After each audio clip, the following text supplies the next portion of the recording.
वालेकुम एंड ज़ीशान आपको भी अस्सलाम वालेकुम। तो हमारे साथियों, मैं आपकी मेज़बान अनम सूर्या एक नए मेहमान एक नई सुबह के साथ हम आपके सामने फिर से हाजिर हैं। तो आज के भी हमारे मेहमान जो हैं कुछ जाने पहचाने भी हैं, कुछ नए भी हैं, स्टूडेंट्स भी हैं, प्रोफेसर भी हैं और ऑर्गेनाइज़र भी हैं। लेकिन ऑर्गेनाइज़र वो अलग वाले हैं, हम आपका तारुफ ज़रूर करवाएंगे। लेकिन इससे पहले कि एक छोटी सी अच्छी सी बात जो कि मैं पहले कहती हूँ फिर ज़ीशान कहते हैं, जिस पे ज़ीशान बड़ा गुस्सा करते हैं कि मेरी चीज़ें चुरा रही है। ऐसी बात देखिए, अच्छी चीज़ होती है ना कि अच्छी चीज़ों को कॉपी करना चाहिए जी, लेकिन मैं अपनी अच्छी बातें खुद निकाल के आती हूँ। हम भी इंटरनेट से निकालते हैं। जी, तो आज की मेरी अच्छी बात ये है कि हमारे बहुत सारे मसले उसी वक्त ख़त्म हो जाएंगे जब हम एक दूसरे की बातें करने के बजाय एक दूसरे से बातें करेंगे। उम्मीद करती हूँ आप समझ गए होंगे। लेकिन मेरी इस बात का मतलब ऐसा नहीं कि मैं किसी को टोन कर रही हूँ या किसी को भी मद्देनज़र रख के नहीं कह रही हूँ। हमारा होता है कि हमें जितना इल्म है हम आप तक भी पहुँचाएं। तो बस ये छोटी सी बात इसीलिए होती है, अच्छी बात हम इसीलिए कहते हैं कि किसी को बुरी ना लगे। तो इसी के साथ चलते हैं, हम अपना प्रोग्राम आगे बढ़ाते हैं। मेरे दोस्त से आपका तारुफ करवाती हूँ, फिर इसके बाद हम हमारे मेहमानों की तरफ चलेंगे। जी ज़ीशान। और जनाब, तमाम देखने और सुनने वालों को ज़ीशान नज़र की जानिब से अस्सलाम वालेकुम। ना सिर्फ पाकिस्तान में बल्कि बैनुल अक़वामी हमें जितने भी हमारे दोस्त अहबाब हमें देखते हैं, हमारे प्रोग्राम को एंजॉय करते हैं, हमारा साथ देते हैं, आप तमाम को खुशामदीद। टाइम का फ़र्क हो सकता है, दिलों का फ़र्क नहीं है, मोहब्बतों का फ़र्क नहीं, क्योंकि हम अल्हम्दुलिल्लाह पाकिस्तानी हैं। और वीनस एचडी के इस प्रोग्राम जिसका नाम है morning delight with Anam and Zeeshan, तो बिल्कुल जनाब, हम इसमें आपको खुशामदीद कहते हैं। साथ साथ अनम की एक तस्दीक करता चलूँ, जो कि मुझे आदत है कि स्टार्टिंग में इसने कहा कि हमारे साथ मेहमान मौजूद है। हमारे साथ मेहमान मौजूद नहीं, मेहमानों का रश होता है। अच्छा जी, हम इसको एक नया नाम देते हैं, हम कहते हैं कि हमारे साथ रहमत मौजूद है। क्योंकि कहते हैं कि जब आपके घर में रहमतें मौजूद होती हैं तो अल्लाह ताला उस घर पर ख़ास अपनी जो रिस्क की फरावानी है वो जारी और सारी रखता है। क्योंकि कहते हैं कि जब आपके दरवाजे अपने मेहमानों, अपने रिश्तेदारों के लिए खोल दिए जाते हैं तो इसी के साथ साथ जो भी आपके घर में आता है वो अपना रिस्क लेकर आता है, और जब वो आपके घर से जाता है तो वो बनाए लेता हुआ जाता है। इसके साथ एक अच्छी सी बात जैसे कि अनम ने की, और मैं भी ये कहूँगा कि सलाम में पहल करना आपको ज़्यादा हकदार बनाता है रहमतों और बरकतें समेटने का। हम हमेशा इस चीज़ का इंतज़ार करते हैं कि फ़लाँ शख्स हमें आकर पहले सलाम करे। अच्छा जी, अनम, आजकल एक और मिथ से क्रिएटेड है कि अगर कोई लड़का सलाम करता है तो वो मीठा है, यानी वो ज़नाना टाइप है, और अगर कोई खातून सलाम पहले करती है तो कहते हैं ये चापलूसी करेगी। जबकि हम दीन से दूरी पर हैं, तो यही सारी चीज़ें होती हैं जब ये कहा जाता है कि सलाम करने वाला ज़्यादा बरकतों और रहमतों का हकदार होगा। जब शरह में ये बात आ गई तो फिर आप और मैं कौन होते हैं। हमारी कहते हैं ना कि फुकदान हमारी ज़िंदगी में इसीलिए आया, हमने नेचर को जो अल्लाह ताला ने हमें अता किया ना, उसको अपनी चीज़ों में मॉडिफाइड करने लगे। हमने चीज़ों को गलत समझना शुरू किया, और मॉडिफाइड करते हैं अपने अंदाज से कि हमारे ये सही नहीं लगता। अगर ये सलाम करता है तो उसका मतलब हो सकता है उसका यही मतलब हो कि वो अल्लाह के सामने जब जाए तो सुरखरू हो जाए कि मैंने सलाम पहले किया था, और जवाब देने वाला दे या ना दे, लेकिन सलामती के बाद आपको भी उसका अजर मिलता है। इसी के साथ अपने प्रोग्राम में आज इंट्रोड्यूस करवाएंगे एक बड़ा जबरदस्त नाम सामने आया है जो कि दो नाम सामने आए हमारे। अच्छा जी, गुलवर्दाक साहब हैं, अगर मैं गलत प्रोनाउंस करूँ तो उनसे पूछेंगे, जो कि MKM ईस्ट के ऑर्गेनाइजर हैं। उसी के साथ हमारे साथ तारिक रहीम सोमरो साहब मौजूद हैं, जो कि माशाल्लाह आपकी कैरियर काउंसलिंग में आपको मददगार साबित होते हैं कि हम किस तरीके से चीज़ों को आगे प्रिटेंड कर सकते हैं। उन्हीं के साथ दो उनके स्टूडेंट्स हैं ना, कौन कौन मौजूद है? सबसे पहले तो मोहम्मद राफे शेख हैं जो कि मास्टर्स के स्टूडेंट्स हैं, और इनके साथ अगर मैं नाम गलत बोल दूं तो माजरत, मोहम्मद अब्दुल हाई, वो भी मास्टर के स्टूडेंट्स हैं। वो हाई ड्रामे वाले हाई, लेकिन वो खाई है, वो खाई है, ये हाई है। अच्छा जी, सबसे पहले गुलवर्दाग साहब को हम खुशामदीद कहते हैं। अस्सलाम वालेकुम। ऐसा ही नाम है आपका? क्या मिजाज है आपकी? अच्छा, आप जल्दी जल्दी बोलते हैं ना, तो आप बचपन से सुनते हुए हैं गुलवर्दाग, तो हमारे लिए थोड़ा सा नया हो रहा है। अच्छा, आप पठान फैमिली से बिलोंग करते हैं? जी जी, जर ज़बीर से बहुत फर्क होता है। आप दाल के सामने अलिफ लगा देते हो, दाग करते हो, मैं अलिफ को हटा देता हूँ, दाल वो रेगा गुलवर्दक। ये ऐसे समझाने वाले टीचर हो तो फिर मसले मसाइल नहीं होते। अच्छा जी, वैसे तो आपकी पार्टी की अगर बात की जाए तो वाकई में तमाम पढ़े लिखे लोग आपकी पार्टी में शमूलियत अख्तियार किया था उन्होंने। जितना भी हम कहते हैं कि MKM के अंदर जितनी भी आपके कारकुन हैं वो तमाम पढ़े लिखे कारकुन हैं, ठीक है जी। तो अब मजीद इस बारे में जानेंगे, इलेक्शन पर भी बात करेंगे, क्योंकि दिन जितने भी पास आउट हों हमें प्रॉब्लम नहीं होता, लेकिन इनको इलेक्शन से क्या खुशगवार हैं ये, या कहते हैं कि नहीं हमें भी दुख है। इसी के साथ हम अपने तारिक सुमरा भाई आपको खुशामदीद कहते हैं। सर आपको भाई इसलिए कहता हूँ क्योंकि आपके लिए हमारी जो मरजान जिनका ड्रेस आज भी हमने पहना वो बड़े एक्साइटेड होते हैं, क्यों नहीं बुलाते भाई उनको? मैं कहा वो नहीं आते रोज रोज, मैं क्या कर सकता हूँ, तो मसला ये पेट्रोल लगता है भाई, टाइम खर्च होता है, वो नहीं आना चाहते रोज। तो इसी के साथ अब हम चलेंगे। अच्छा जी, मोहम्मद राफे शेख साहब के लिए मैंने पहले ही कहा आप पंजाबी वाले शेख हैं, उर्दू वाले शेख हैं, ये नया लाए हैं, मैं सिंधी वाले शेख हैं। अल्हम्दुलिल्लाह खैरियत से आप। हाँ ये खे जो है नहीं होता, लग रहा है सिंधी है। जी बिल्कुल। अच्छा जी, अब मोहम्मद अब्दुल हाई कैसे मिजाज? आप सबको खुशामदीद कहते हैं और इसी के साथ साथ प्रोग्राम का सिलसिला आगे बढ़ाते हैं। तो सबसे पहले हम आएंगे गुल वर्दक साहब के पास। तो ये बताएं कि एमक्यूएम को तहफ़्फ़ुज़ात हैं, एमक्यूएम खुश है इलेक्शन से, या क्योंकि सीट्स कम मिली हैं तो फिर इलेक्शन नहीं हुए? क्या आपका क्या मंशूर है? वो धांधली हुई या नहीं? निशान भाई पहले जो आपने बात की वो बड़ा इम्पोर्टेंट था कि पढ़े लिखे। बिल्कुल। अच्छा मैं तो खुद एक देहाती हूँ, पढ़ा लिखा नहीं हूँ, मैं बहुत कम हूँ पढ़ा लिखा, ठीक है। और पढ़े लिखे प्रोफेसर साहब हमारे साथ बैठे हैं और हमारे भाई लोग बैठे हैं। पढ़े लिखों से मैं कुछ गिला शिकवा रखता हूँ, क्योंकि 75 सालों से इस मुल्क को जो लुटा गया वो पढ़े लिखे नहीं लुटा है ना। ज्यादा गिन लेते हैं ना इसलिए। नंबर एक सुनो आगे सुनो ना, इस मुल्क का बेड़ा गर्क करने वाला पढ़ा लिखा है, कोई मोची या रेडी वाला देहाती नहीं है। इस मुल्क को मकरूज करने में पढ़े लिखे का अहम किरदार है। सही। तो पढ़ा लिखा मतलब हमें जो शिकवा है वो पढ़े लिखे से है। मतलब हमने तो बस ये सीख लिया कि सियासत कर लो। अगर किसी ने आपको बोला कि सियासत छोड़ दो, अपना कारोबार कर लो, आप कुछ पढ़ो कुछ सीखो, नहीं, मैं तो ये कहता हूँ कि आप सियासत कर लो। अगर किसी ने आपको ये बोला कि सियासत नहीं करो तो समझ लेना कि वो बंदा हाथ से सियासत कर रहा है। ये बात। हाँ, सियासत मस्ट है। सियासत आपका 1 साल का पॉलिटिकल वर्क होना फुटपाथ पे, तो आप यूँ समझ लेना जैसे आपने एक्सपोर्ट कर ली, आपने एक्सपोर्ट पढ़ ली और आपने 6 साल की लॉ पढ़ ली, लंदन में आप बैरिस्टर बन गए। तो सियासत आपको बहुत सी चीज़ें दिखाती है, बहुत से अंदर से बाहर से जो चीज़ों का आपको पता। अभी पढ़े लिखे को सिर्फ तो ये पता है कि भाई मैंने इंजीनियरिंग किया हुआ है, मैंने अपने शोबे में मैंने यहाँ से यहाँ तक जाना है। आगे उनको किसी चीज़ का पता नहीं। आप यकीन करो, मेरे बड़े अच्छे दोस्त है, वो तो एक जैकेट तक नहीं बेचारे लोग नहीं खरीद सकते, लेकिन उस लोगों ने तो ऑक्सफोर्ड तो पढ़ा है, लेकिन लोंडे का जैकेट उनको तारिक रोड में या अपना जो हाई फाई सेंटर में, नाम नहीं लेता, उनको हज़ारों लाखों रुपए में लोग बेच करके उनको दे देते हैं ना। तो उस पढ़े लिखे का हमने क्या करना है? उस बेचारे को अली का पता नहीं, लेकिन वो अपने शोबे में अपने टेबल की हद तक माहिर है, उसको मैं एक्सेप्ट करता हूँ।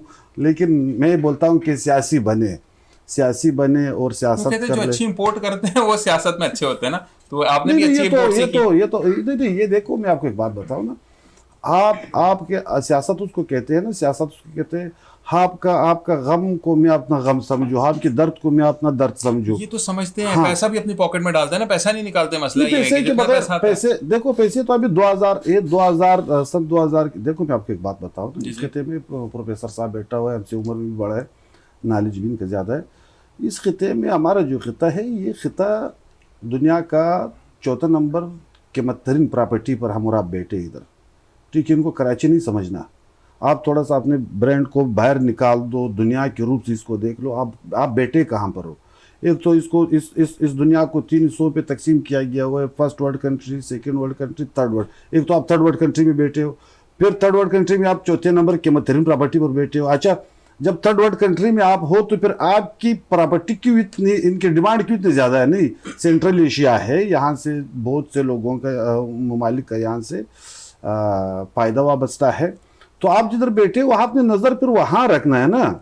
तो इसी वजह से तो ये जो रूस आया सन 1978 में अफगानिस्तान के ऊपर रशियन वार, तो यहाँ से बहुत चेंजिंग हो गया इस चीज़ में। पैसे में से पहले नहीं थे, पहले सियासत नज़रियाती था, पार्लिमानी बहुत कम था।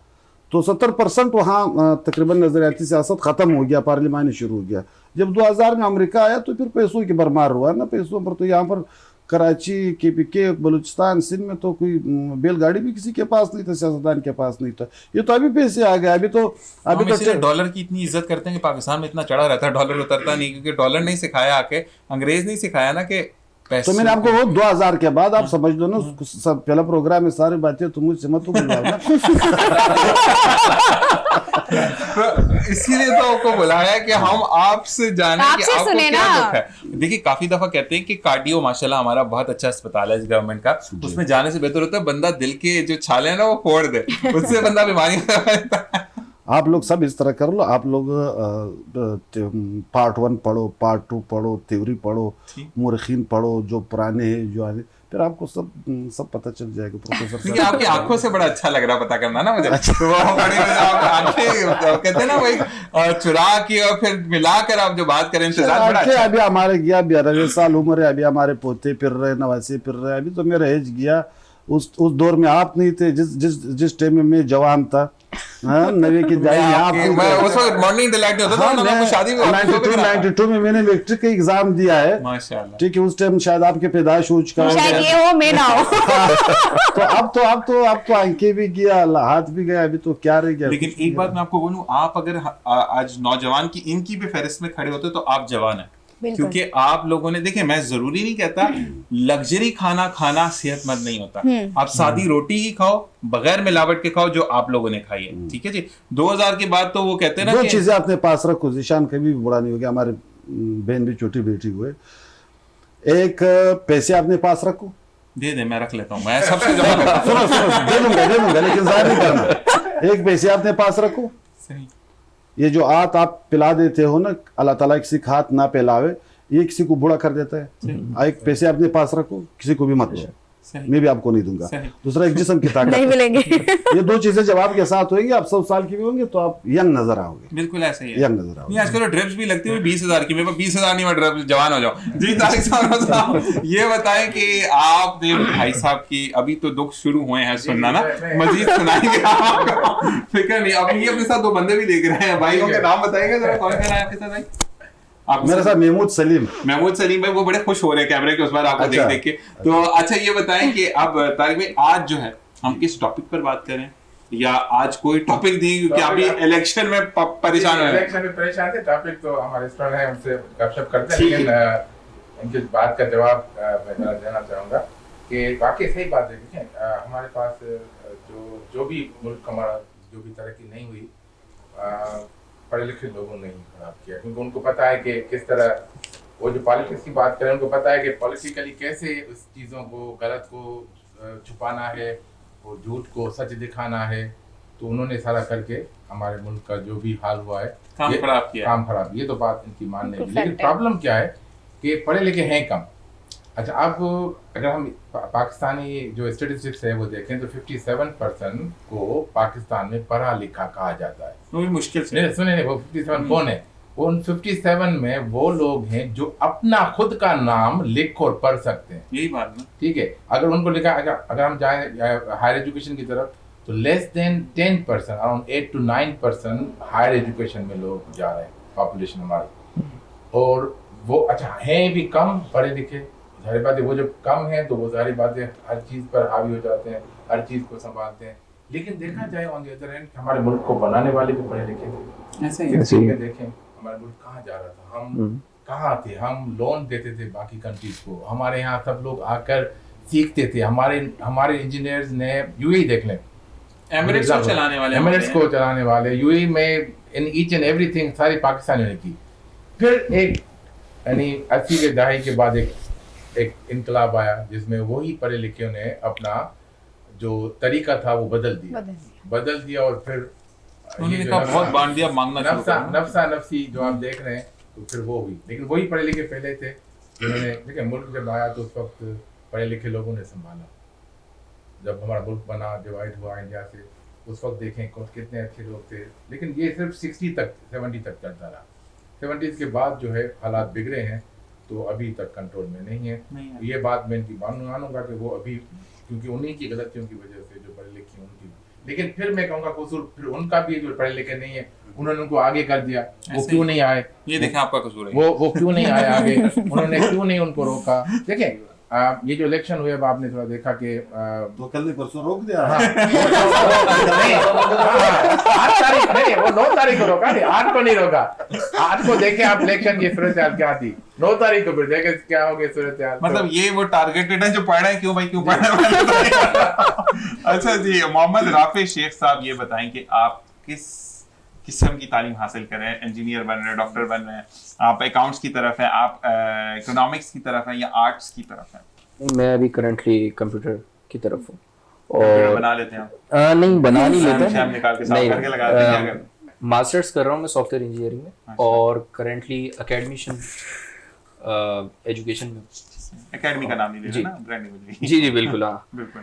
तो सॉफ्टवेयर इंजीनियरिंग, उसमें कंप्यूटर प्रोग्रामिंग का काम, प्रोग्रामिंग रिलेटेड काम, डेवलपमेंट रिलेटेड काम, ये सारे काम। ठीक है जी। हाई साहब आप क्या करते हैं, आप क्या पढ़ रहे हैं? मैं भी मास्टर्स जी कर रहा हूँ सॉफ्टवेयर भला इंजीनियरिंग यही वाला करें कि इन्होंने किया तो मुझे भी करना चाहिए, आपका अलग है?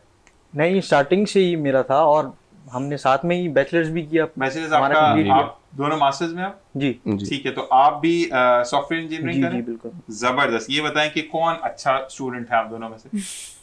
CGPA के ऊपर। डिपेंड्स ऑन पढ़ाई के हिसाब से। टीचर अब अच्छी हैं, दोनों स्टूडेंट दोनों अच्छा नहीं रहता नहीं नहीं नहीं ऐसा नहीं है क्या बिल्कुल। करते हैं मेरे देखिए भाई? दोनों हम इस चीज को क्लासिफाई तो नहीं कर सकते, बट ये झूठ कुछ बोल चीजों में कौन अच्छा, सा जन्नत ये वाला? कुछ चीजों में अच्छा था, मैं कुछ जगहों अच्छी पे मैं चीज़ों हूँ। में मिलजुल के पेपर मिलजुल के।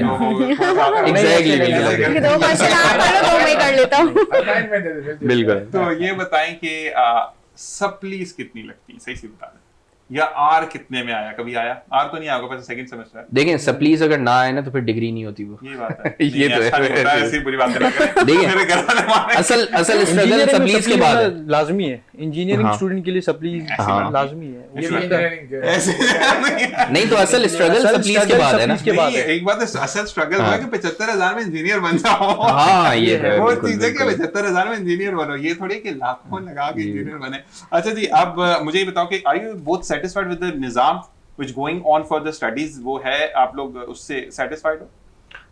या सर सामने बैठा है जिनको पकड़ना है? जी, ये बिल्कुल। स्टूडेंट्स जो है ना, वो कौन कौन सी जगह पर लैग करते हैं, क्योंकि ये बंदा हाथ नहीं आता, ये हर जगह का सवाल का जी जवाब बिल्कुल, देता ये है। सेगमेंट रखने का हमारा मकसद मकसद ही ये यही है कि था इनको कि पकड़- प्रोफेसर साहब को हम पकड़ सके। देखिए बहुत बड़ा लैक जो मैं प्रोफेसर साहब एजुकेशन से सवाल करें।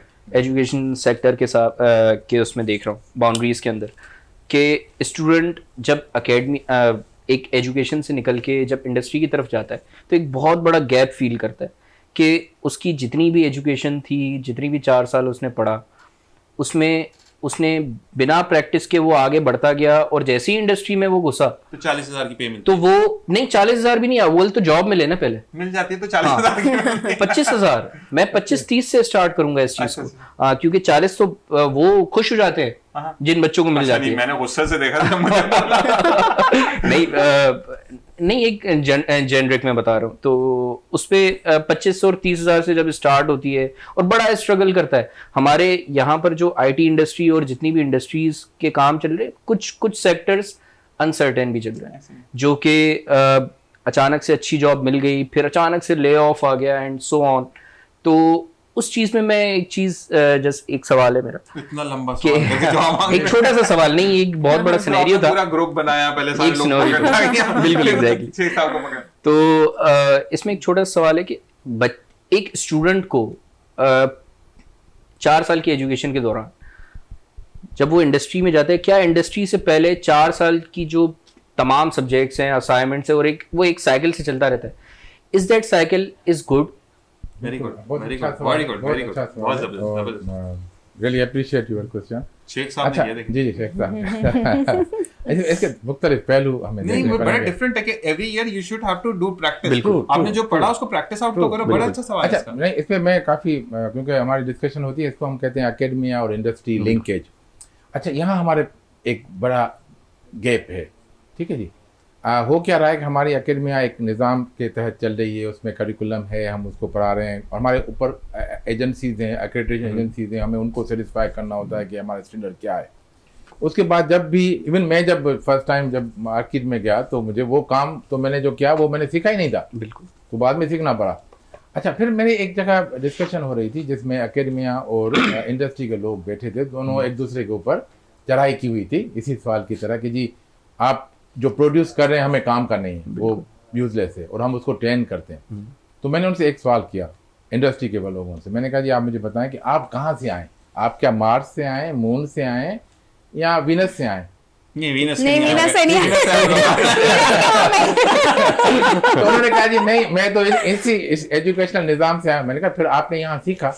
असल में अब ये माहौल ऐसा हो गया कि हर कोई चाहता है कि एम्प्लॉयर चाहता है कि ये बच्चा मेरे पास आ रहा है, ये नेक्स्ट डे काम करना शुरू कर दे। पहले ऐसे नहीं होता था। पहले जब हम गए मार्केट में तो हमें कुछ महीनों की ट्रेनिंग दी गई कि भाई आप ये हमारा काम देखें, हम इस तरह करते हैं। और वो ऐसे टूल थे जो कि मैं भी प्रोग्रामर बना, पहले मैंने फॉक्स प्रो पे प्रोग्रामिंग की, जबकि फॉक्स प्रो मैंने कभी ज़िंदगी में पढ़ा ही नहीं था अपने कोर्स में, लेकिन मैं आया क्योंकि प्रोग्रामिंग आती थी, वो थोड़ा सीखा किया और मैं 3 महीने के बाद मैं कैपेबल हो गया कि मैं उनके साथ काम कर सकूं, मर्ज कर सकूं।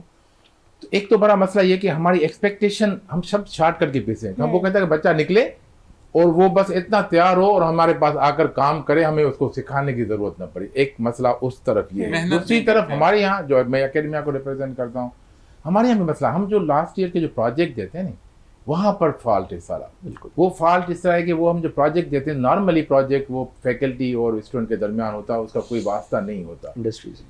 वो प्रोजेक्ट अगर इंडस्ट्री के पास मिलकर और इंडस्ट्री की सुपरविजन में किया जाए तो फिर वो उस प्रोजेक्ट की कोई अहमियत होगी, वो कहीं ना कहीं यूज़ होगा और वो इंडस्ट्री उन्हीं को हायर करेगी। ऐसा ही है। जहाँ हमने ये तजुर्बा किया, जहाँ हमारे स्टूडेंट ने इंडस्ट्री के साथ प्रोजेक्ट किए, जिसको हम कैपस्टोन प्रोजेक्ट कहते हैं, जो हम नॉर्मली बिजनेस डिग्री वालों को देते हैं, तो वो सारे के सारे बच्चे हमारे हायर हो गए उन्हीं इंडस्ट्री में। तो उनको फील नहीं हुआ, क्योंकि वो लास्ट ईयर उनका जो था वो इस स्टूडेंट को पता था कि इनकी एनवायरनमेंट कैसे काम करी और एनवायरनमेंट में ही उन्होंने वो काम किया, तो they become familiar with that. जबरदस्त। तो वहाँ तो फ़ायदा हुआ। बाकी जो आईटी में यहाँ हम नॉर्मली क्या कहते हैं स्टूडेंट को, जी एक प्रोजेक्ट बनाओ, एक वेबसाइट बनाओ, एक एप्लीकेशन बनाओ, इससे काम नहीं चलने वाला। जब तक हम सॉफ्टवेयर इंडस्ट्री के साथ, जो हमारे सॉफ्टवेयर हाउसेस हैं, उनके साथ मिलकर और जो रियल लाइफ के प्रॉब्लम्स हैं। अच्छा, फिर हमारी आईटी में मसला है कि टेक्नोलॉजी इतनी है कि आपको अपने आप को अपडेट करना पड़ता है। यानी मैंने यकीन मेरी 99 की पीएचडी, अभी हफ्ता पहले मैंने 2-3 कोर्स किए हैं जो कि मैं अपने आप को अपडेट करना चाह रहा हूँ कि मैं क्लास में जाऊँ कि मैं किस मुंह से जाऊँगा भाई, मुझे क्या आता है। जो आजकल की टेक्नोलॉजी है वो तो हम करते नहीं है, तो हमें पढ़ना पड़ता है। तो हमारा जो उस्ताद है वो भी थोड़ा सा मतलब सुस्त है, वो भी टेक्नोलॉजी नहीं पढ़ रहा। उसके अलावा फिर जब स्टूडेंट के प्रोजेक्ट होते हैं वो भी हवा में बनते हैं, तो उससे भी बड़ा फर्क पड़ता है। और प्लस हमारे जो इंडस्ट्री है वो समझते हैं कि हमें आप पक्की पकाई रोटी आती थी कि वो बना के हमें दे, ऐसे हो नहीं सकता। थोड़ी सी ट्रेनिंग, थोड़ा सा हमें भी करना पड़ेगा। तो ये एकेडमी और जो इंडस्ट्री का ब्रिज है ये इस तरह खत्म हो सकता है, लेकिन वैलिड बात है, इशू वैलिड है। अच्छा जी गुल साहब, अब आपसे ये सवाल है कि जैसे आपका ऑर्गेनाइजर है आप ईस्ट की, तो क्या ऑर्गेनाइज करते हैं आप? देखिए, सबसे पहले तो कि ज़ीशान भाई ऑर्गेनाइजिंग, तो हमें ऑर्गेनाइज तो उसको कहते हैं कि अभी आपने इस ऑफिस को ऑर्गेनाइज किया है, चमका दिया, खूबसूरत कर दिया, सही बना दिया ना। अच्छा, तो ऑर्गेनाइजिंग का तो काम ही होता है। मैंने पहले बोला कि हम जाती आदमी, हमें सही बातें भी नहीं आते और मेरे उर्दू भी थोड़ा सा वो है। एक बात मैं आपको जी जी, जितना देहाती दिल से और मोहब्बत से बोलता है ना, उतना शहरी नहीं बोलता है, ये याद रखिएगा। और अगर आपके पास कोई चीज, फर्ज करें आपको ये स्टाइल पता लगा कि इस ग्लास को कप को ऐसे उठाना है 3 उंगलियां ऐसे करके, तो आप कोशिश करोगे कि आप मुझे भी सिखाओ, ठीक है, ये देहाती का काम है, ठीक है। लेकिन अगर आप पढ़े लिखे की बात करेंगे ना, तो कहेंगे मेरा स्टाइल है, क्यों कॉपी हो। तो दिस इज व्हाट देहाती इज, कि अगर मोहब्बत चाहिए तो देहात वालों के पास जाओ, वरना मोहब्बत नहीं मिलती है। आप बोले तो क्यों शहर में वो मोहब्बत पर बिक जाता है क्या? नहीं, शहर में मोहब्बत ही नफसा नफसी होता है। लेकिन जब आपने बोला ना कि पढ़े लिखे लोगों ने माहौल को खराब किया, तो पढ़ा लिखा जो होता है वो चाहता है कि मुझसे आगे कोई ना निकले, ठीक है, कि मैं सबसे बेस्ट हूं। जो कम पढ़ा लिखा होता है या नहीं पढ़ा लिखा होता है, तो ये कहता है कि यार मैंने ये नहीं किया, ये कर सकते, इसको करवाओ, उसको आगे। अच्छा, मैं थोड़ा सा आपके प्रोग्राम में थोड़ा सा मैं रंग डाल देता हूँ, ठीक है, थोड़ा सा चमका देता हूँ। 1-2-3 अल्फाज करके फिर शायद मैं आप लोगों को प्रोग्राम जारी रखो, फिर मुझे इजाज़त दो, फिर नेक्स्ट टाइम भी इंशाल्लाह बैठेंगे। देखो, दुनिया में 3 किस्म के लोग ज़ीशान भाई रहते हैं, प्रोफेसर साहब को तो पता है ना। एक इस तीन किस्म के लोगों में से 2 किस्म के लोग बड़े खुश है वो। एक हाई फाई लोग, आप यूँ समझ लेना कि मतलब जो अमेरिकन प्रेसिडेंट के जो फैमिली है, ऐसी यूएस मतलब यूके का, आप आई पाई, वो लोग जो चाहेंगे उनको 2 सेकंड में मिल जाता है। ऐसे ही है। ठीक है, ये लोग बड़े खुश हैं। और एक जो बिल्कुल लो कैटेगरी के लोग हैं, वो बोलता है भाई हमें 20 रुपया मिले, 10 रुपया मिले, 100 रुपया मिले हम तो खुश हैं हमें उसमें, हाँ। खुशी है। तो अच्छा, परेशान कौन लोग है? परेशान वो लोग है हम और आप, ऐसे ही मिडिल बिल्कुल। क्लास। अच्छा, हमने उस गरीबी को, उसमें वो जो लो सिस्टम है ना, उसको हमने एक्सेप्ट नहीं करना है। ठीक है, वो जो हमें तलाश है वो हमें मिलते नहीं है। ठीक है, अभी इसके लिए हमें क्या करना पड़ेगा? झूठ, बिल्कुल फरेब, बिल्कुल। धोखा, कत्ल, मतलब जो सिस्टम है वो सिस्टम को वो डैमेज कर देगा। तो कहने का मतलब है, हमने अगर अच्छा सा ऑर्गेनाइज करना है अच्छा सा, तो ऑर्गेनाइजिंग का मतलब ये कि हम अपना इस्लाह कर ले। अगर मैं अभी 5 मिनट के लिए अगर हम लोग ये सोचे कि या अल्लाह आपने हमें अच्छा सेहत भी दिया है, आपने हमें अच्छा जवानी भी दिया है, हलाल रिस्क भी दिया है, और जेल भी नहीं है, हॉस्पिटल भी नहीं है, हमारा कोई केस भी नहीं है कुछ, तो इनसे बढ़ अच्छा ऐसे लोग हैं यहाँ पर जो अरबपति लोग हैं वो घर से नहीं निकल सकते। अच्छा, बहुत पैसे हाईफाई वाले लोग हैं, वो इलाज वो कहते हैं कि या अल्लाह हमारे हमसे मर्ज आप ले लो, और मेरे जो कुछ है सब आप ले लो, लेकिन मुझसे मत। देखो ना, अगर इस चीज पर हम इस्लाह कर ले, वो कर ले, तो हमारे सब टेंशन ही खत्म। इसी को ऑर्गेनाइजिंग बोलते हैं, इसी को तो बोलते हैं। असल में आपकी बात से ही मैं बात को आगे बढ़ाऊंगा कि गुल भाई, मसला ये होता है कि हमारे नाशुक्री बहुत है। ना ठीक शुक्र है, बोलते हैं। जो मेन पहलू है वो ये है कि अगर आप अमीर को देखते हैं तो अमीर, आप अगर दही की चटनी कूट के खाते हो तो दवाइयों की चटनी कूट के खा रहा होता है। वो कहता है दही में थोड़ा सी ये वाली पीली वाली मिला लो, थोड़ी काली वाली मिला लो। बिल्कुल, तो ऐसा ये ही। चीज होती है। एक चीज, दूसरी बात आपने कहा ना कि आपकी, अगर मैं इलास्टिक ऑफ, आपने कहा कि मेरी उम्र थोड़ी बड़ी होगी, ठीक है ना, जो आपकी इलास्टिक है ना चेहरे पर, जो एक कहना चाहिए कि एक ताजगी है, वो इसी वजह से कि आप सब्र और शुक्र करते हैं।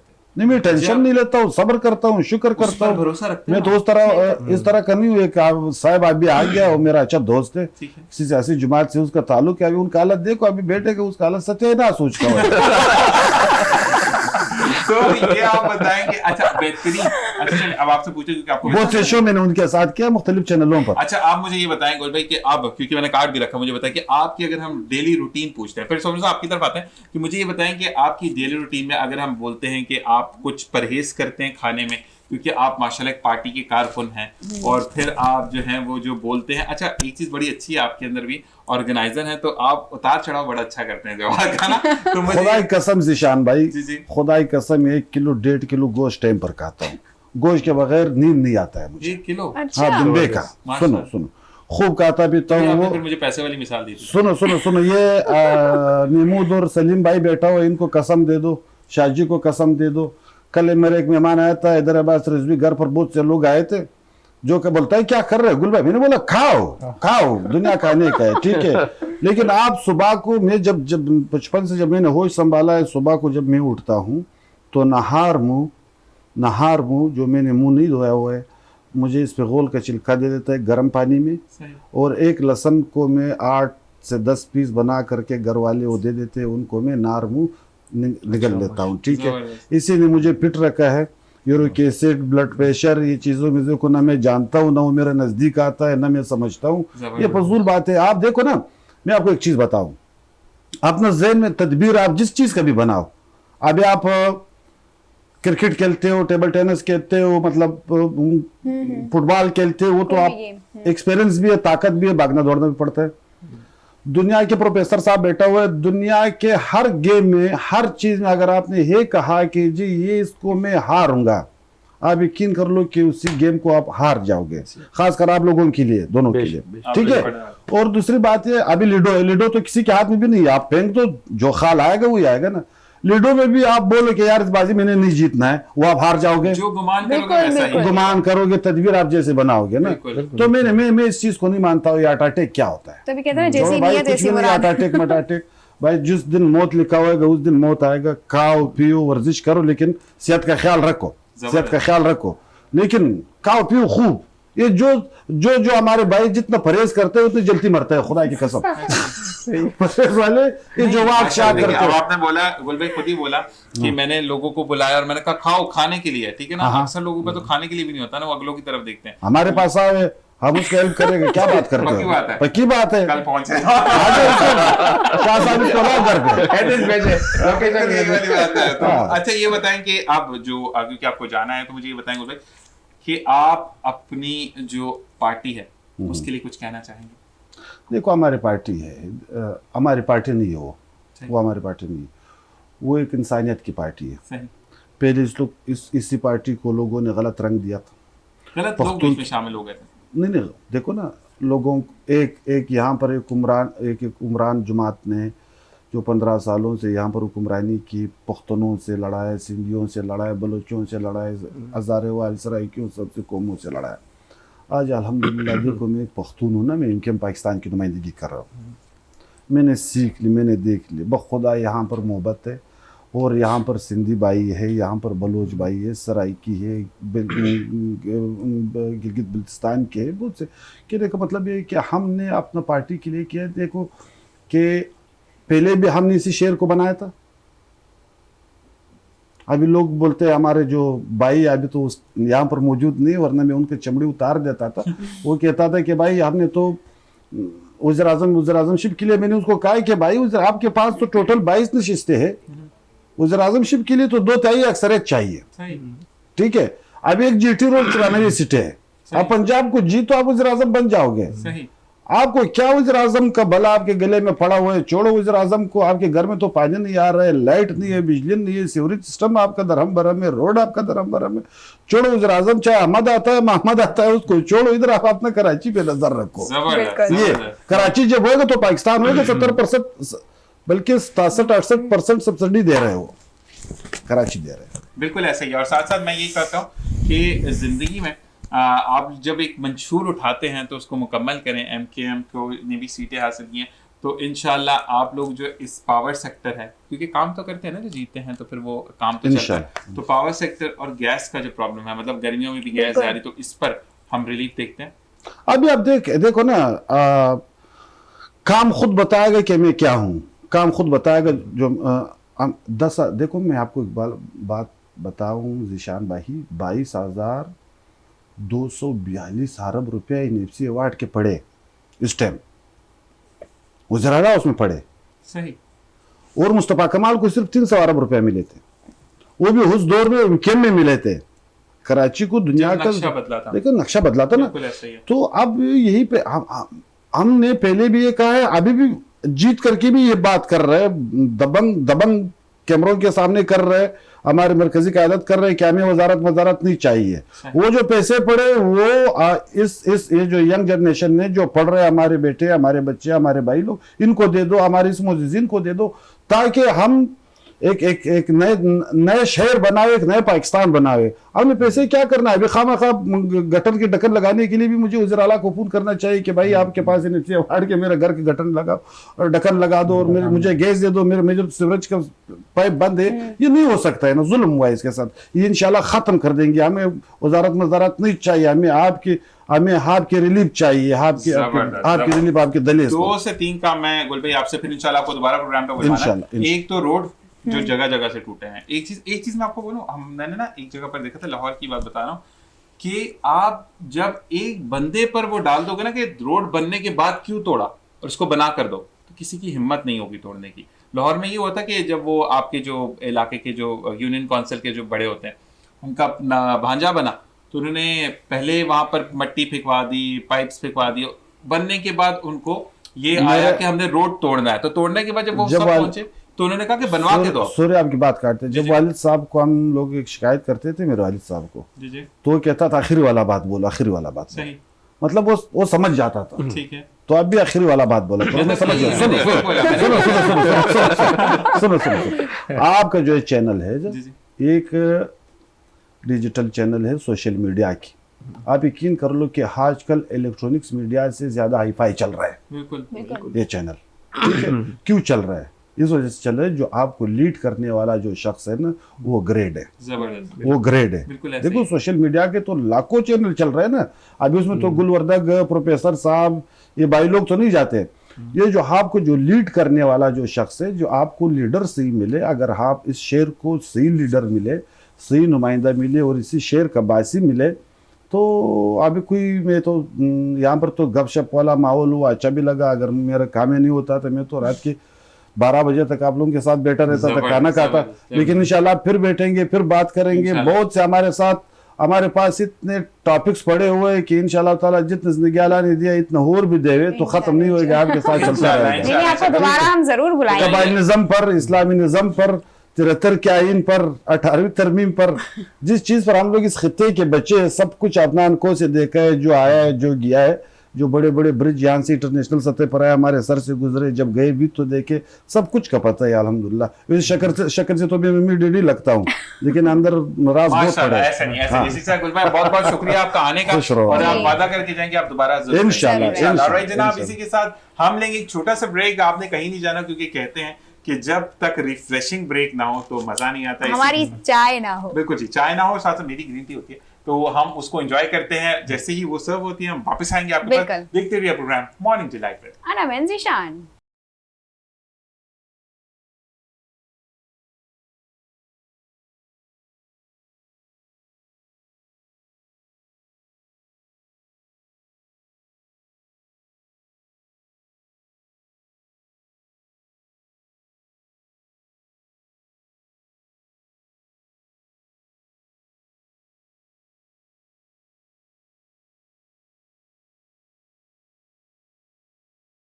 वेलकम बैक साथियों, ब्रेक से वापस आ चुके हैं। हमारी चाय भी आ चुकी है और इसी के साथ साथ जो हमारे मेहमान थे गुलवर्दक साहब, वो जा चुके हैं क्योंकि सुबह सुबह का टाइम है। उन्होंने इतना टाइम दिया, उनके हम शुक्रगुजार हैं।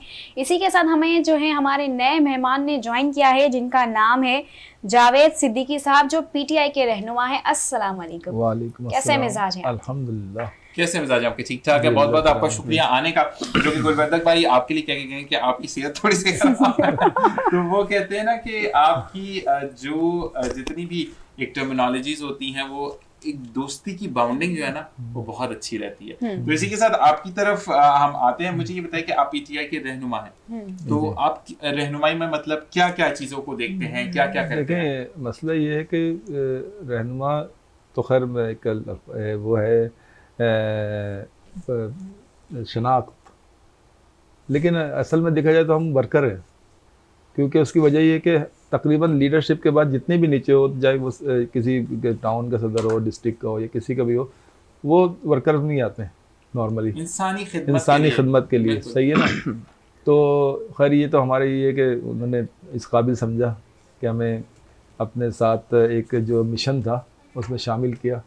और क्योंकि इस वक्त आप देख रहे हैं कि जो पोजीशन है हमारे मुल्क की, और स्पेशली अगर हमारे शहर की देखा जाए तो गुज़िश्ता 73 सालों में इसके साथ जो सलूक हुआ है और इस मुल्क के साथ जो चीज़ हुई है, अगर आप देखें कि हमारे से जो पीछे मुल्क थे, मतलब आप अपनी मिसाल ले लें, पास पड़ोस के जितने भी थे, अगर आप उनको 80 या 70 या 90 की दहाई में देखें तो वो पीछे थे।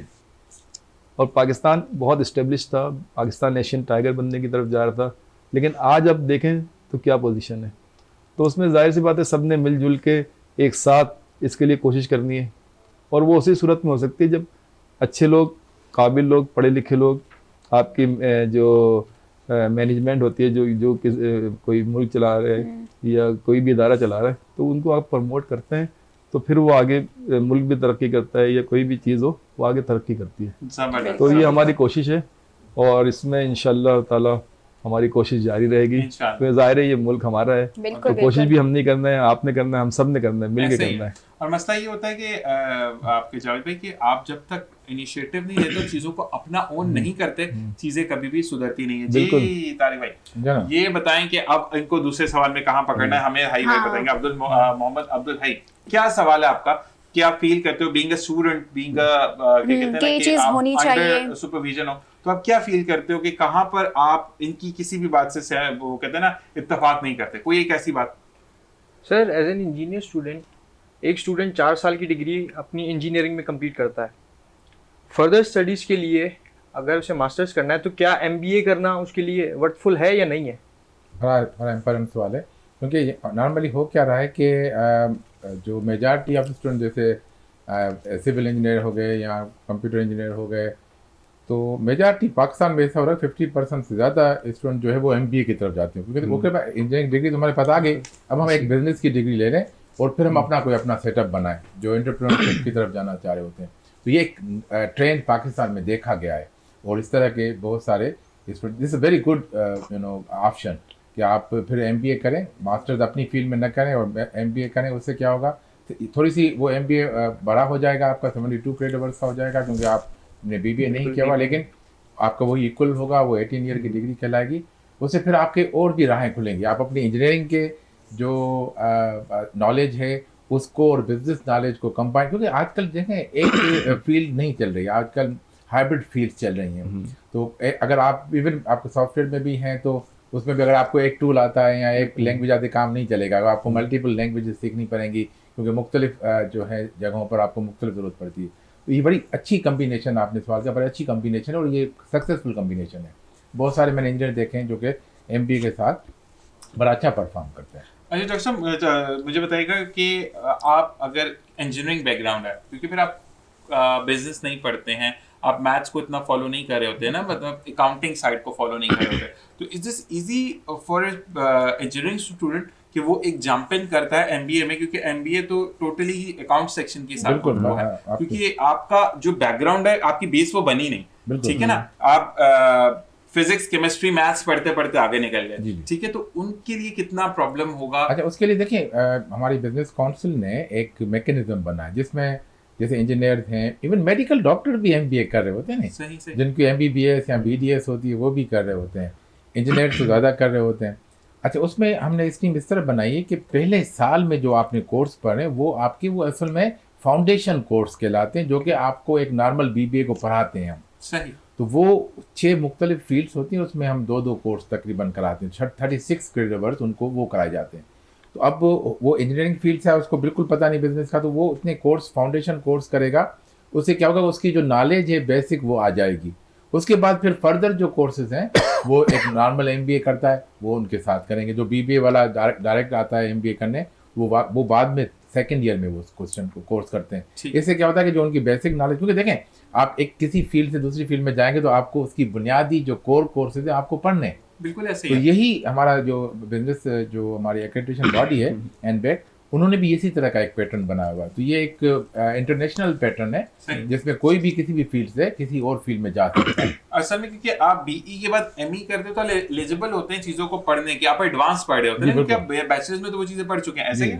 तो जो आपने बैचलर्स में पढ़ा वो आप एडवांस उसको ME में कर रहे होते हैं, लेकिन BE के डायरेक्ट बाद MBA तो टोटली डिफरेंट बिल्कुल है, लेकिन उसमें थोड़ा सा टाइम ज्यादा लगता है और उनको बेसिक कोर्स करने पड़ते हैं जो फाउंडेशन कोर्स कहलाते हैं। अच्छा, एक चीज सवाल बड़ा मतलब एक कहते हैं कि आउट ऑफ द वे है, लेकिन पूछना इसलिए जरूरी है क्योंकि जो बच्चे नए नए ज्वाइन करते हैं, जो बच्चे बड़े घरेलू बच्चे होते हैं, उनको थोड़ा सा प्रॉब्लम हो जाता है। तो मुझे ये बताएं कि अगर एक BBA करके MBA करता है तो उसको कितने साल में डिग्री कंप्लीट होती है MBA की, और एक जो इंजीनियरिंग BE करके आता है उसको कितना साल लगता है? जी, इसमें हम असल में पाकिस्तान में तो सालों के हिसाब से, सेमेस्टर के हिसाब से देखा जाता है। हमारा जो निज़ाम होता है वो क्रेडिट आवर्स के ऊपर होता है। तो 36 क्रेडिट आवर एक साल में जो BBA करके MBA करेगा तकरीबन 1 से 1.5 साल में वो कर सकता है। और जो इंजीनियरिंग या मेडिकल या किसी और फील्ड से MBA करना चाह रहा है तो उसके लिए 72 क्रेडिट आवर्स यानी डबल हो जाता है, उसके कम से कम 2 साल या 2.5 साल लगते हैं। जी, लेकिन हमारा जो हिसाब किताब है पाकिस्तान में तो खैर वो सालों का देख रहे होते हैं, लेकिन जो अमेरिकन टर्मिनोलॉजी वो क्रेडिट आवर्स के ऊपर होती है कि आपने कितने क्रेडिट हासिल करने। तो 36 आपने बुनियादी क्रेडिट हासिल करने क्योंकि आप उस फील्ड के नहीं है, और 36 आपने MBA के हासिल करने, तो मिलाकर 72 क्रेडिट आवर्स की डिग्री होती है। जबरदस्त। अच्छा जी, हम आते हैं जावेद साहब के। जावेद साहब, अब जो इलेक्शंस हुए और नतीजे कभी भी नहीं सामने आए प्रॉपर्ली, तो मुझे ये बताएं कि क्या आप जो हैं वो सेटिस्फाइड हैं? ये तो आपने जो सवाल किया है, और जब से इलेक्शन हुआ उसके बाद तकरीबन 2 दिन आज हो गए, और चाहे वो हमारे मुकामी चैनल हों चाहे वो इंटरनेशनल चैनल हों, उसमें सब में जो रिपोर्टिंग हो रही है वो यही हो रही है कि इसका जो रिज़ल्ट है वो रिज़ल्ट नहीं है जो ग्राउंड पे नज़र आया था। सही। अच्छा, आपने ये देखा कि इस दफ़ा जो इलेक्शन हुए थे उसमें जो टर्नओवर है वो मेरा ख्याल है कि तकरीबन 50 साल से जो इलेक्शन हो रहे हैं हमारे यहाँ, एक हम सोचते हैं कि 71 में इलेक्शन हुए थे, बहुत वो फेयर इलेक्शन थे। और अभी हमने जो 8 फरवरी को जो इलेक्शन देखे, आपने भी देखेंगे, जाहिर है आपका चैनल से ताल्लुक है, आपका तो सारा दिन जो है ग्राउंड पे जी जी नहीं, कास्ट समझे, ये बहुत ज़रूरी है। उसकी वजह कि आपने देखा कि इस दफ़ा जो टर्न ओवर हुआ वो मैं समझता हूँ कि पिछले 50 साल से ज़्यादा था। उसकी वजह ये कहते हैं जब पोलिंग का वक्त शुरू हुआ उस वक्त से लेके और जब पोलिंग का वक्त खत्म हुआ उस वक्त तक पोलिंग स्टेशनों में रश था, ऐसे ही। और उसके बाद भी बहुत सारे लोग रह गए क्योंकि थोड़ा लेट पहुंचे थे, लेट पहुंचे थे जी जी। और वो जो हमारा जो हमने देखा ग्राउंड पे कि वो लड़ रहे थे कि जी मुझे वोट डालना है मुझे, लेकिन वो क्योंकि जाहिर सी बात है टाइम खत्म हो गया था, तो वो उनकी भी मजबूरी थी, एक सिस्टम होता है उसके हिसाब से चलना होता है। अच्छा, अब ये वोटर आप देख रहे हैं इलेक्शन, माशाल्लाह आपने भी कई इलेक्शन देखे होंगे, हमने भी देखे, ये सर ने भी देखे, कि हमेशा से ये हो रहा है कि 3 बजे के बाद पोलिंग स्टेशन खाली होते थे, और उसके बाद जो अमल होता था वो आपके सब उर्फ आम में जैसे बोलते ठप्पे लगाना, कि ठप्पे लगते थे। लेकिन ये बहुत अरसे के बाद पहला इलेक्शन था कि जिसमें अवाम ने अपनी राय दी, जो हक़ राय दही इस्तेमाल की जानी चाहिए वो हुई। और हम क्योंकि बहुत सारे लोगों से मिले, उसमें बहुत सारी फैमिली ऐसी थी जो ख़ास तौर पे बैरून मुल्क से वोट डालने इलेक्शन के दिन यहाँ पे आई थी, इलेक्शन से 4 दिन 5 दिन पहले, अरब ममालिक से, यूरोप से। मतलब आप उनका देखें कि वो यहाँ के जो शहरी, पाकिस्तानी शहरी, वो अब इस निज़ाम में तब्दीली चाहता है, जो तकरीबन 70 साल से जो हमारा निज़ाम चल रहा है, जो हमारे मुल्क को बजाय आगे ले जाने के हमारे मुल्क को पीछे ले गया। यानी हमारा मुल्क जो एशियन टाइगर बन रहा था एक ज़माने में, अब आप देखें कि जो हमारी जो नून लीग के रहनुमा की आपने कुछ अर्से पहले बयान सुने होंगे कि जी वेंटिलेटर पे लगे हुए हैं, हमें जो है इमदाद की ज़रूरत है, उसके बगैर हम चल नहीं सकते, और इस तरह के बयान आए। तो कहने का मकसद ये है कि आप वेंटिलेटर पे क्यों, आपको तो अल्लाह ने सारे वसाइल दिए, ज़रख़ेज़ ज़मीन दी है, समंदर दिया है, मौसम दिए हैं, अफरादी क़ुव्वत जो है मेहनत कश है अफराद है, तो फिर तो आपको ये बयान देने ही नहीं चाहिए। लेकिन ये हमारी मजबूरी इसलिए कि हमने अपने ऊपर नाअहल लोगों को मुसल्लत किया हुआ था, और उसकी वजह ये थी कि वोट, क्योंकि एक आम तासुर था कि यार वोट डाल के क्या करना है, उसका फैसला तो हो जाता ऊपर। लेकिन ये बहुत अरसे बाद पहला इलेक्शन था जिसमें जेन्युइन रिजल्ट आया था। लेकिन उसको भी आपने अशर देखा कि वो किस तरह 24 घंटे में, क्योंकि हम तो ग्राउंड पे थे, आप भी ग्राउंड पे यकीनन है, और बहुत सारे बैनुल अक़वामी चैनल्स वगैरह भी थे, उनकी रिपोर्टिंग भी आपने देखी होगी कि कोई भी इस फैसले से सेटिस्फाई नहीं है। अच्छा, एक चीज मैं जावेद भाई बोलूंगा, मसला ये होता है कि आप क्योंकि पीटीआई से हैं तो मैं पीटीआई की ही बात करूंगा, ठीक है, क्योंकि इस दफा आपके पास निशान नहीं था, ठीक है जी, जो कि क्या सूरत हाल रही वो हम फर्दर डिस्कस करेंगे, क्योंकि अभी वो टाइम नहीं है कि हम इन बेसिक चीजों को बहुत ज्यादा हाईलाइट करें, ठीक है जी। उसके बाद भी आप लोगों ने भारी अक्सरियत से आपके जो क्या कहते हैं ना कि सेल्फ पे जो खड़े हुए थे लोग, वो जीत गए, उसको आजाद उम्मीदवार के तौर से, ठीक है जी। लेकिन अगर ये नताइज बरक्स होते, पिछले साल जो इलेक्शन में, मतलब लास्ट इलेक्शन जो उसमें पीटीआई जीती 2018 में, जो तो पीटीआई ने मान लिया कि फेयर इलेक्शन थे। उससे पहले जब जरदारी साहब जीते थे तो आप लोगों ने ही कहा कि फेयर इलेक्शन नहीं है। तो प्रॉब्लम ये क्यों आती है कि जब आपके मुताबिक नताइज आए, तो आपकी पार्टी जीते भारी एक सिरे से, तो वो फेयर है। अगर आपको लोगों ने रद्द कर दिया, मैं किसी भी पार्टी की बात नहीं कर रहा कि सारे, ये हर पार्टी यही बोलती है, क्योंकि आप इस वक्त पीटीआई की नुमाइंदगी करें, तो मैं आपकी तवज्जो से बात करूंगा कि वो लोग जो हैं वो क्यों उस चीज को रद्द कर देते हैं, मानते क्यों नहीं है, क्यों उनके अंदर स्पोर्ट्स माइंड स्पिरिट नहीं होता कि हारे हैं तो अगले दफा जीतेंगे। देखें, मसला ये है कि और भी ममालिक हैं जहाँ जो जमहूरी मुल्क हैं, वहाँ पे इलेक्शन होते हैं, और थोड़ा बहुत ऊपर नीचे जो भी मामलात होते होंगे, उसके अलावा आप देखें कि अपोजिशन में जो होते हैं वो भी एक्सेप्ट करते हैं, और जो हुकूमत बनाते हैं उनमें भी क्वालिटी होती है, काबिलियत होती है कि वो हुकूमत बनाते हैं, अपने मुल्क को आगे तरक्की देते हैं। लेकिन आप ये देखें कि यहाँ पे तकरीबन अगर आप एक हमारा 2 दौर है, एक 71 से पहले का है और एक 71 के बाद का है। अगर आप 71 से पहले जाएं तो उसमें आपके मुल्क में बहुत सारी डेवलपमेंट भी हुई और बहुत सारी चीज़ें हुई, और उसके बाद 71 का सानिया हुआ। आप उसके बाद देखें तो एक मुल्क आपसे जो जुदा हुआ, बांग्लादेश, आज वो कहाँ खड़ा है?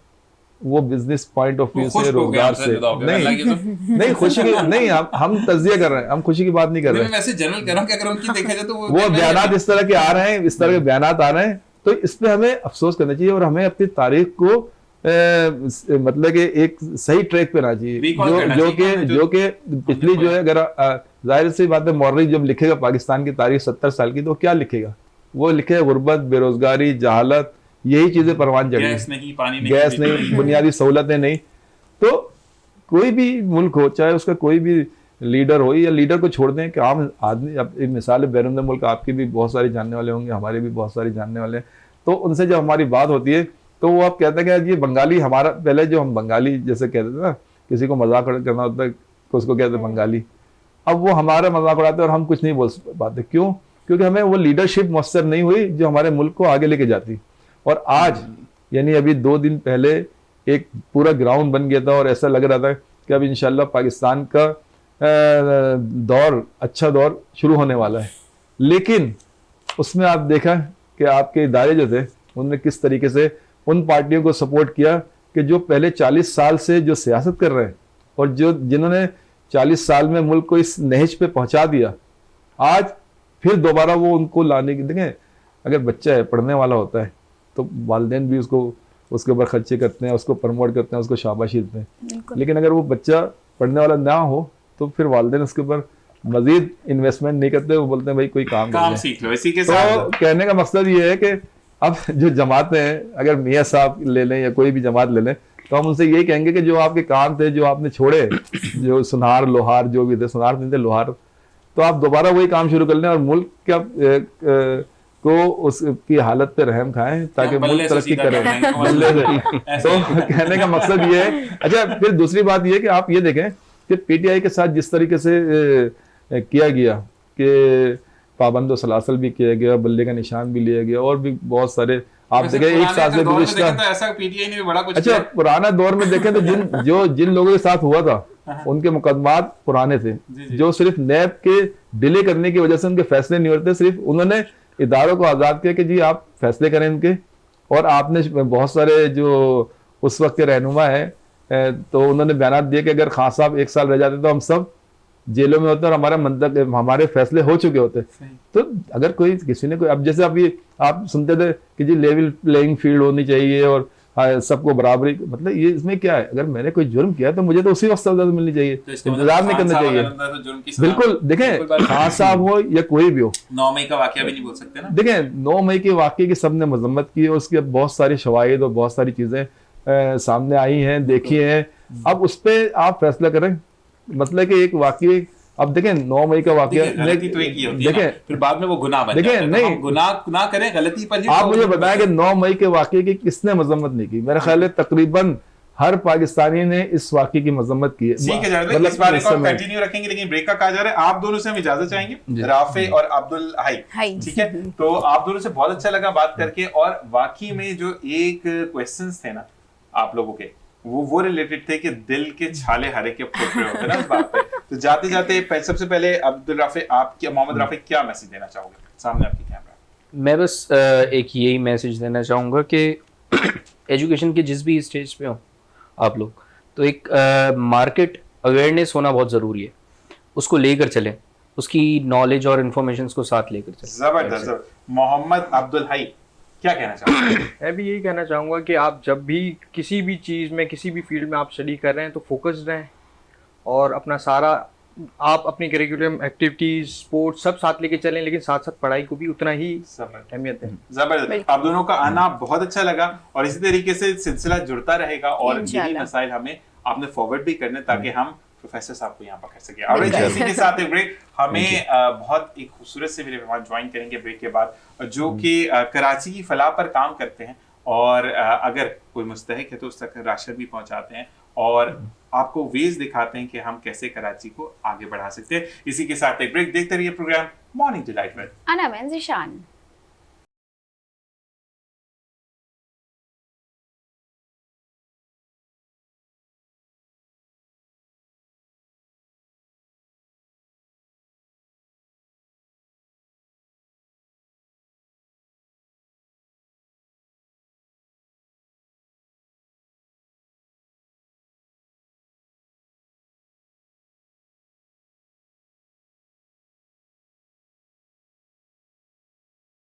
एक बार फिर हाजिर हैं। तो आज तो माशाल्लाह हमारे जो है रहमतें ही रहमतें हैं, बिल्कुल ऐसा ही बिल्कुल है। मेहमान नहीं कहेंगे, रहमतें कहेंगे, बिल्कुल ठीक है जी। ना? और जो हमारी प्रोग्राम, क्योंकि हम सेकंड मिनट में हैं, तो हमें फैसल हमीद साहब ने ज्वाइन इन किया है, जो कि हम कराची को लीड कर रहे हैं और एक सोशल एक्टिविस्ट है। सोशल एक्टिविस्ट के साथ साथ बहुत खूबसूरत अंदाज में अपनी बात रखते हैं आपके सामने कि हम कराची को कैसे हरा भरा कर सकते हैं। अस्सलाम वालेकुम फैसल भाई, वालेकुम अस्सलाम। कैसे मिजाज है आपके? अल्हम्दुलिल्लाह, अल्लाह का माशाल्लाह शुक्र। माशाल्लाह। और आपको रिकॉल किया, मुझे थोड़ा सा लगा उस वक्त आप सो रहे थे, कुछ ऐसा था। नहीं, सुबह सुबह में एक तो आना, तो फिर बिल्कुल सुबह सुबह का टाइम होता है, लेकिन जिस टाइम मैं रात में इनको थकी हुई, एक तो पता है क्या अनम, इनके लिए मैं बता दूं कि ये कराची को ग्रीन करना हो, कराची की फलाह व बहबूद के लिए काम हो, तो ही इज द वन माशाल्लाह। माशाल्लाह। तो मुझे ये बताएं कि अब जो है वो, सबसे पहले तो बहुत शुक्रिया कि टाइम में से टाइम निकाला आपने। सुबह का टाइम है आना, और एक तो दिल चाह रहा होता है ना सुबह, क्योंकि कराची का मौसम भी बड़ा स्विंग कर रहा है, कभी रात में कभी गर्मी क्या है, हो तो रहा है, सुबह बिल्कुल सर्दी बिल्कुल हो रही ऐसा ही हो रहा है। तो सबसे पहले तो आपका बहुत बहुत शुक्रिया फैसल भाई। और ये बताएं कि डेज कितने हो गए वो हम नहीं जानते, ठीक है ना? इलेक्शन से सेटिस्फाइड है? बिस्मिल्लाहिर्रहमानिर्रहीम। पहले तो ज़िशान और अनम, आपका शुक्रिया कि आप लोगों ने जो है सुबह सुबह जो है वो कहते हैं कि अपने इस गुलदस्ते में मुझे सजाया। और मैं सो नहीं रहा था, मैं सुबह सोता नहीं हूँ क्योंकि मैं सुबह तक जागता हूँ, सही सही। और फिर उसके बाद कुछ टाइम ऐसा मुझे मिल जाता है थोड़ी सी आंख कि वो लगा। थोड़ी बहुत इधर उधर अपने करवट बदल लेता हूँ, सही। क्योंकि काम जो हो रहा होता है, चल रहा होता है, बिल्कुल जो ऐसे हिसाब किताब है मेरा। और फिर अपने थोड़ा मीडिया की भी चीज़ें मैं अपने यूट्यूब चैनल को भी देख रहा होता हूँ, और फिर अपना रोज़गार भी देखना होता है, बिल्कुल बिल्कुल ऐसे ही है। बिल्कुल ऐसा और ही, घर बार ऐसा भी ही। देखना होता है। तो सब ये मैनेज जो करना है। आजकल जो सोने वाला जो टाइम है ना, वो बहुत ही ज़्यादा कम हो गया है। बिल्कुल ऐसे ही है। और मोबाइल जो है वो सिर्फ और सिर्फ जो है नमाज पढ़ते वक्त जो है वो हाथ में से जो है वो छूटता है। Silent छूटता है। अदरवाइज वो नींद में भी जो है वो हाथ में ही होता है, मुंह के ऊपर गिर जाता है। यानी इतनी ज़्यादा आदत हो एक गई। साइड आंख बंद करके सो जाते, एक साइड रिप्लाई कर रहे मतलब कि होते हैं। सोना वो- तो महंगा हो गया, और ये सोना भी महंगा हो गया। वो यही बात है कि हमारे लिए तो ये जो है वही सोना ही हमारे लिए बिल्कुल। सोना है। वो वाला तो जो है वो बहुत बाहर महंगा। चला गया। बिल्कुल ऐसे बात करिए आपने इलेक्शन की, जी। मैं इलेक्शन का हिस्सा बना। सही। कैसे बना कि मैं निकला बाहर, और सोशल मीडिया के ऊपर भी और ऑन ग्राउंड भी मैंने एक ही कैंपेन चलाई कि वोट देने के लिए निकलो। जबरदस्त। ये हमारा शरई और आईनी हक है, बिल्कुल ऐसा। हमें वोट देना है। ठीक है। किसी को भी दे, वो जो भी समझ आए, जो भी सोच हो, जो भी बुनियाद हो, आपने वोट देने निकलना है। बिल्कुल। ऐसे ही है। ठीक है। 8 फरवरी को ठीक है। मैं ये बात ये चीज कहता हूं कि वो पाकिस्तान डे था।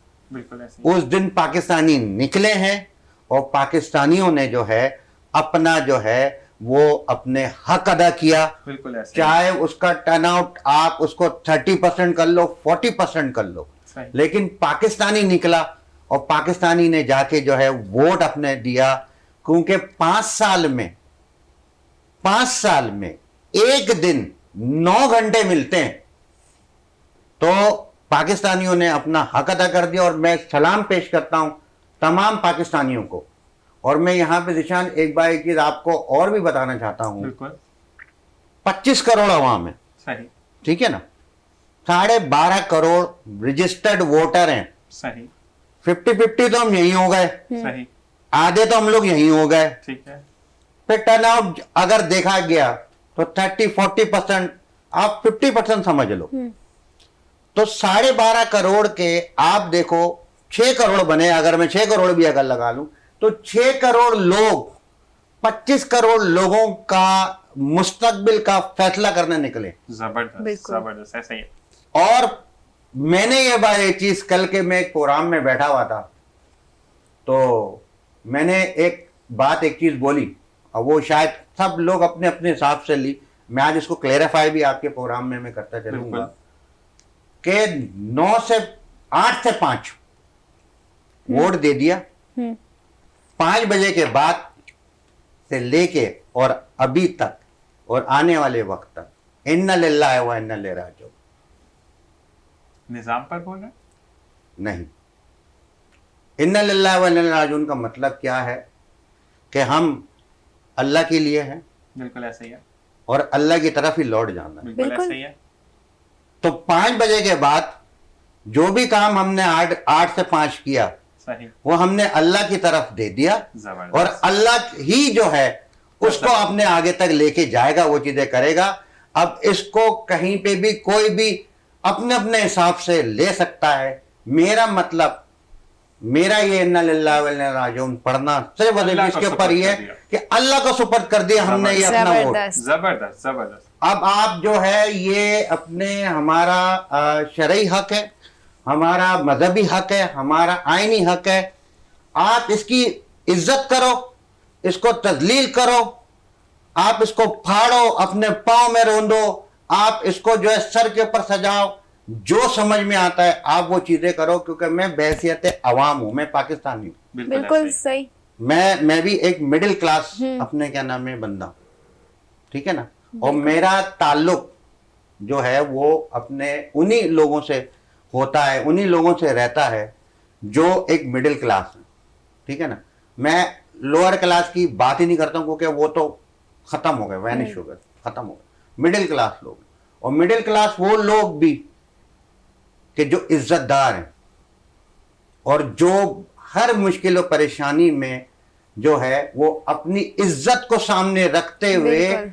वो मुकाबला करे जा रहे हैं हर तरीके का, चाहे वो बिजली हो, पानी हो, गैस हो, महंगाई हो, स्ट्रीट क्राइम्स हो, फायर सेफ्टी प्रॉब्लम हो, यानी क्या क्या चीजें नहीं है, टैक्सेस हो, आप कोई छोटा काम करने बैठ जाओ आपको टैक्सेस देने पड़ते हैं, आप एक टूथब्रश खरीदने चले जाओ आप उसके ऊपर टैक्सेस देते हैं। सही है। फिर यह बात चीज होती है कि मिलता क्या है, मिलता क्या है, मिलता है आपको सब्ज हिलाली परचम, जबरदस्त। पाकिस्तान आपकी पहचान। सुभान अल्लाह। और मैं ये कहता हूं कि हमें इस आजादी की जो है वो कदर करनी चाहिए। 35,000 फलस्तीनी शहीद हो गए हैं, ऐसे ही है। बिल्कुल। अल्लाह ताला की मदद फरमाए। 60 से 70,000 फलस्तीनी, यानी कि ये 1 लाख का फिगर है, फलस्तीनी अपने घरों से बेघर हो गए हैं, और फिर वहां पर भी इजराइल जो वो बॉम्ब ब्लास्टिंग कर रहा है। और मुस्तकिल लगा हुआ है। और हमारी पूरी आलम इस्लाम, पूरी OIC और अपने सारी जितने भी हैं सब के सब जो है वो धरा का धरा रह गया है। तो आज़ादी की कदर करें। ये मुल्क हमने कुर्बानियों से हासिल किया है, 77 साल हो गए कुर्बानियां देते चले आ रहे हैं, आगे भी देनी पड़ेगी, देंगे, क्योंकि ये पाकिस्तान जो है वो 27 रमजान सुभान अल्लाह। को वजूद में आया, और ला इलाहा इल्लल्लाह के नाम के ऊपर वजूद आया। तो बिल्कुल, ये जबरदस्त। ता कयामत जो है कायम ये पाकिस्तान रहेगा। ये अब हमने इंशाल्लाह, फैसला करना है कि इंशाल्लाह। हमें किस तरीके से रहना है। बिल्कुल बिल्कुल। जबरदस्त जबरदस्त। इसी के साथ जावेद भाई क्या कहना चाहेंगे आप? नहीं, बहुत अच्छी बात की उन्होंने।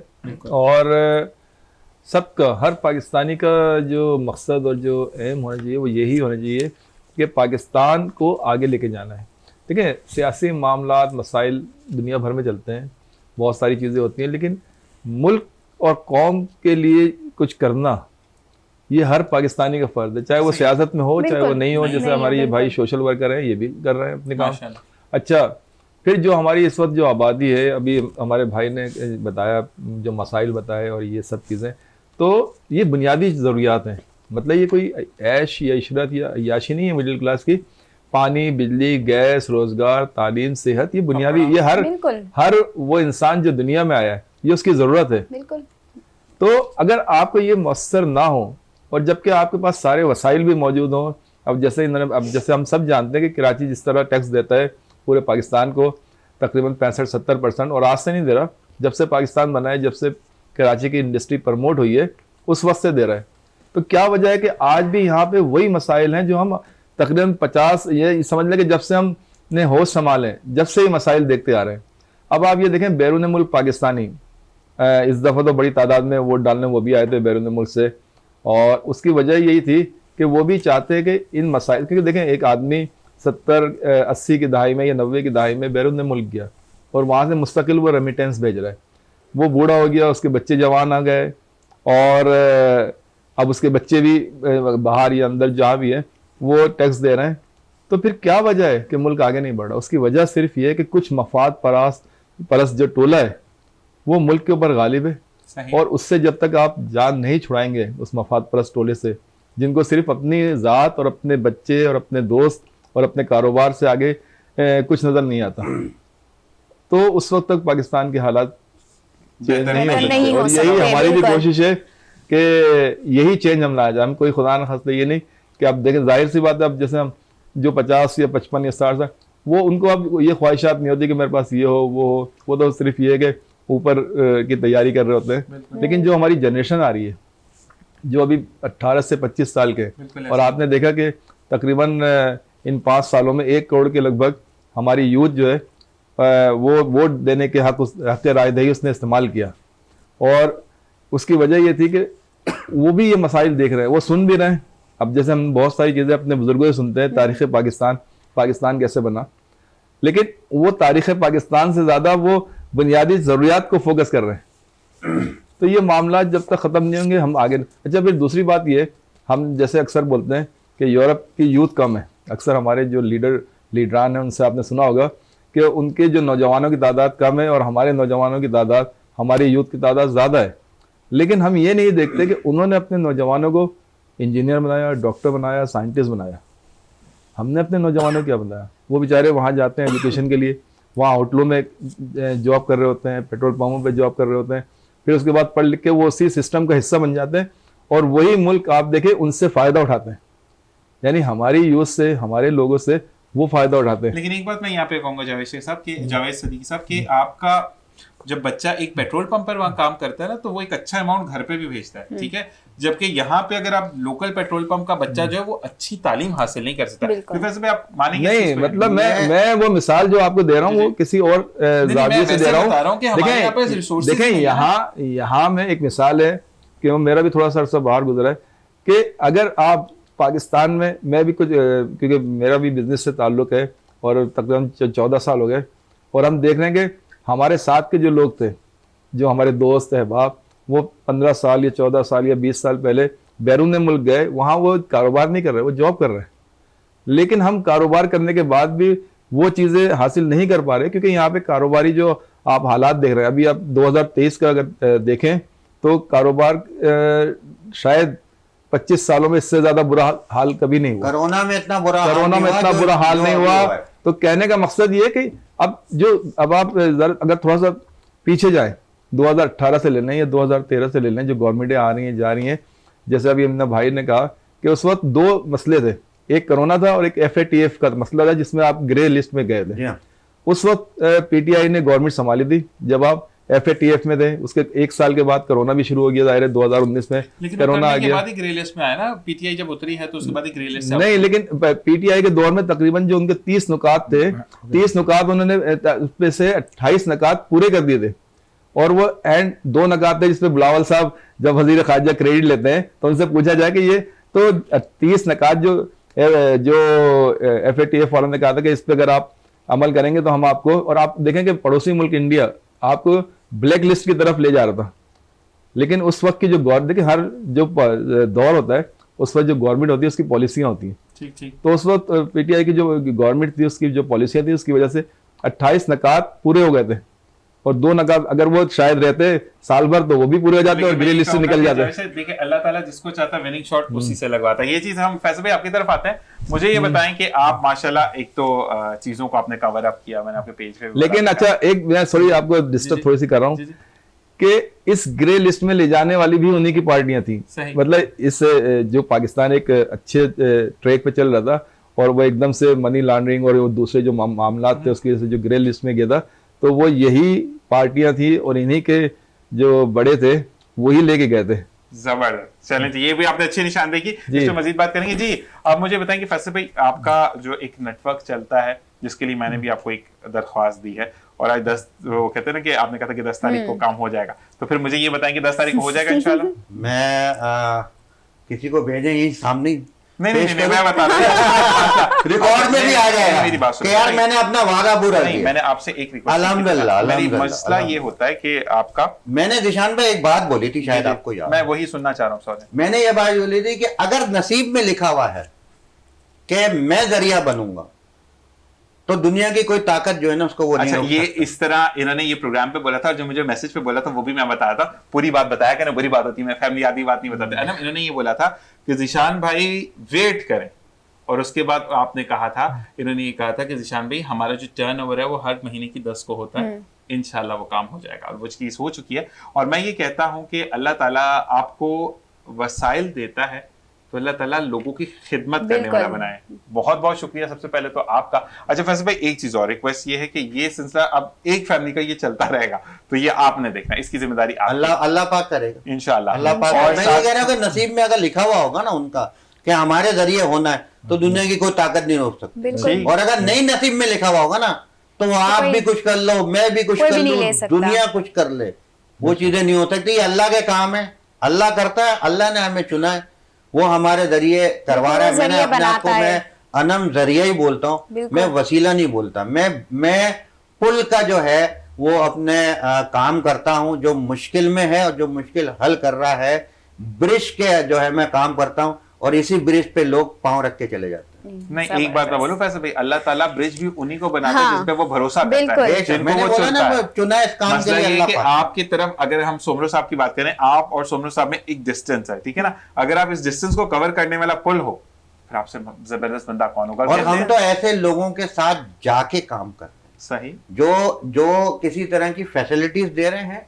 किसी किस्म की जो सर्विसेज दे रहे सर्विस दे रहे हैं। हमारा काम, मैं वो वर्ड तो नहीं कहूंगा, वो भी हमारे असल में सियासत में सहूलतकार और फैसिलिटेटर जो है बड़ा बदनाम हो गया है, तो मैं उसको जरिया ही बोलूंगा कि हमसे वो सिर्फ जरिया बन रहे हैं। क्योंकि है क्या मसला ये है कि जो मुश्किल में है ना, उसको पता नहीं है कि मेरी मुश्किल हल कैसे होगा। सही, बिल्कुल ठीक है ना। अगर खुदा ना खास्ता कोई भी अगर बीमार है, सही है ना, तो उसको वो बीमारी के इलाज के लिए कहाँ जाना है, सही, सही बिल्कुल। है?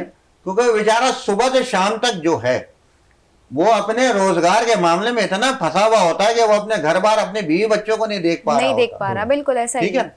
तो वो उसको अचानक कहीं कोई बात, कोई चीज आती है। देखें, जिंदगी कुछ भी हो मौत सकता है। अपने जो है वो बीमारी और शिफा, ये सारी सब चीजें जो हैं वो अल्लाह के हाथ बिल्कुल। में, और ये कहीं भी किसी के साथ हो सकती है। और ज्यादातर एक्सपीरियंस यही रहा है कि अचानक वाले जो चीजें हैं ना, वो ज्यादा मुश्किल ज्यादा और होती, परेशानी बिल्कुल। है। कि जो एकदम जो है वक्ती, जिसको हम कहते हैं वक्ती तौर पे, हमने असल में अपना जो क्राइटेरिया जो रखा हुआ है, उसमें सबसे हमारे जो ऊपर लिस्ट में होते हैं ना, वो लोग होते हैं जिनकी जीरो इनकम है। ठीक है ना, उनका कोई कमाने वाला नहीं होता। ठीक है, वो हमारे सबसे पहले होते हैं, हम उनको मंथली सपोर्ट उनको सबसे पहले करते हैं। जबरदस्त। दूसरा फिर हमारा अपने वो आता है कि जो वक्ती तौर पे परेशानी में आ गए हो, बिल्कुल। क्योंकि हमें उनको कुछ अरसे का जो है वो अल्लाह के करम से जो है हमें उनको सपोर्ट करनी है, और उसको जो है वापस जो है वो खड़ा करना है और वहां तक पहुंचाना है। बिल्कुल। मैंने आपको बताया था कि जब हमने कोरोना में काम करना शुरू किया था, तो जो हमें सपोर्ट कर रहे थे, आज उनमें से कुछ लोग सपोर्ट मांगने लग गए। और अल्लाह ने वो भी करम किया कि जो हमसे सपोर्ट मांग रहे थे, आज हमें सपोर्ट करने लग गए। जबरदस्त। तो ये उसका बड़ा करम है। तीसरा हमारा वो लोग आते हैं कि जिनकी महदूद आमदनी में उनका पूरा नहीं हो पा रहा, तो फिर वो चीजें हैं कि उसमें हम भी उसमें आ गए कि हम भी अपना पूरा नहीं कर पा रहे, क्योंकि लिस्ट बढ़ती चली जा रही है, सपोर्टर्स कम होते चले जा रहे हैं। और उसकी जो वजह है वो मैं इसको किसी भी तरीके से सियासी वजह नहीं कहता, मैं इसको माशी वजह भी नहीं कहता। मैं ये कहता हूं कि ये एक शऊर का फुकदान है। समझ सबको है, बिल्कुल, शऊर नहीं है, बिल्कुल ऐसा शऊर का जो है वो फुकदान है। हाथ में हमारे कुछ भी नहीं है, इतना मैं बताता हूँ। सब कुछ अल्लाह के हाथ में, और वाकई अल्लाह के हाथ में। हुकूमत भी हमारे किसी के हाथ में नहीं, क्योंकि बात यह कि हमें देखना पड़ता है IMF, हमें देखना पड़ते हैं और दूसरे लोग जो हुकूमत करने अब आएंगे ना, कोई भी आए, XYZ कोई भी आए, सही है ना, वो पाकिस्तानी है, ठीक है ना, और उसको इतनी समझबूझ है और उसको सब कुछ मालूम है पता। लेकिन वो जो कोई भी होगा, चाहे अब की दफा में हो, चाहे वो पिछली दफा में था, या 77 सालों में हो, वो सिर्फ और सिर्फ कठपुतली है। बिल्कुल सही। ठीक है, कठपुतली बननी है तो अल्लाह की बन, बिल्कुल बिल्कुल। क्योंकि वो ही चलाने वाले एक एक सांस को, सारी सब चीजों को, उसके हिसाब से चलो। लेकिन यहाँ हम अल्लाह का तो मानते हैं, अल्लाह की नहीं मानते। नहीं, और एक चीज़ बिल्कुल और ऐसा मैं ही है, बोलूंगा, सबसे अच्छी बिल्कुल। बात है, प्रोग्राम का वक्त खत्म हो गया। फैसल भाई, आपसे मैं ये चाहूंगा एक वादा लेना कि यही जो आपका हम कराची है, ये मुहिम, हमने इसमें क्या क्या करना है, ये अगले प्रोग्राम में जरूर डिस्कस जी, करना है। ये बिल्कुल। मैं आप वादा करते एक हैं। जी जी। थोड़ा सा मैं आपको एक फैसल भाई की बात सुनते हैं कि आप ये देखेंगे ये शहर ये 65 और 70% वफाक को टैक्स दे रहा है, 90% सिंध गवर्नमेंट को दे रहा है, लेकिन आज भी यहाँ पे अगर ये जो मुखैर हजरात जो काम कर रहे हैं, मिसाल सैलानी वाले, आलमगीर वाले, ईदी साहब और जो दूसरे छिपा वगैरह, welfare जी। अगर ये निकाल लिया जाए तो आपका शहर भी इंटीरियर सिंध की तस्वीर पेश करेगा। क्योंकि जो लोग गवर्नमेंट में हैं उनको अपनी ज़ात से आगे अवाम की के जो मसाइल हैं वो नज़र ही नहीं आते। अगर ये देखा जाए, दुनिया के और भी बहुत सारे जो शहर है जो इतने बड़े मेट्रोपॉलिटन शहर हैं, अगर आप देखें अभी ढाका को ले लें, मलेशिया के शहर ले लें, इंडिया के ले लें या चाइना के ले लें, तो अब जो लोग पहले कराची आते थे और कराची को देखते थे, कराची की बिल्डिंगें, कराची के साहिल, अब वो कराची पे अफसोस करते हैं। ठीक है तो जी, ये ठीक है, हमारी इसमें- बदकिस्मती है कि हमें ऐसे हुक्मरान बने, उन्होंने बजाय कौम और मुल्क बनाने के बजाय सिर्फ अपनी ज़ात और अपने ख़ानदान से आगे उनकी सोच ही नहीं गई। बिल्कुल जी, इंडिविजुअलिटी तौर पे जी मैं हाँ। एक बात कहूंगा निशान, जी जी, जी, इंडिविजुअलिटी तौर पे एक मिनट सिर्फ एक बात कहूंगा, जी हाँ।